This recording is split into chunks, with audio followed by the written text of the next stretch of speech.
et David Arnold. Il y a 12 ans, Yasmina décroche un emploi jeune dans cette entreprise de gestion. À l'époque, la jeune femme éprouve les plus grandes difficultés pour trouver un travail. Et aujourd'hui encore, elle se souvient de cette formidable opportunité qui s'est présentée à elle. J'avais galéré pendant un an, donc c'était le bonheur. Quand j'ai décroché ce poste-là, c'était un pur bonheur. Avec cet emploi jeune, c'est un contrat de 5 ans qui s'offre à Yasmina, et même de 8 ans après un renouvellement. Au bout du compte, la jeune femme finit par signer un CDI, toujours dans la même entreprise. 12 ans après, le bilan pour elle n'est que positif. Ça m'a permis d'être à temps plein au départ. Ça m'a permis aussi d'avoir de développer mes fonctions, d'avoir un peu plus de confiance en moi.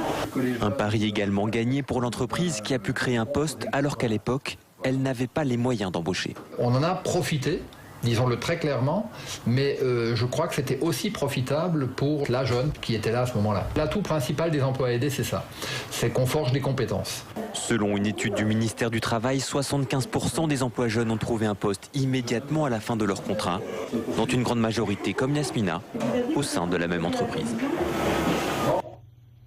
J-6 avant la rentrée scolaire, Vincent Payon veut tourner la page de l'ère Châtel. Le ministre de l'Éducation a annoncé quelques changements, comme la création de plus de 1000 postes dans le primaire et l'abrogation du décret sur la notation des profs. La vraie réforme attendra 2013, notamment sur les rythmes scolaires. Alors une réaction tout de suite en direct sur BFM TV. Sébastien Cyr, bonjour. Vous êtes le secrétaire général du SNUPPFSU, c'est le syndicat national unitaire des instituteurs et des professeurs des écoles.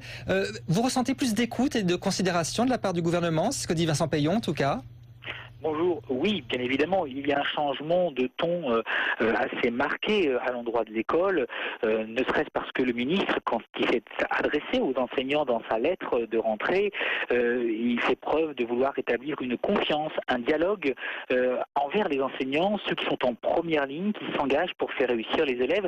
Ça, c'est un premier signe qui est positif. Sébastien Cyr, les changements sont à la marge en cette rentrée 2012. Est-ce que vous attendiez quand même un peu mieux ?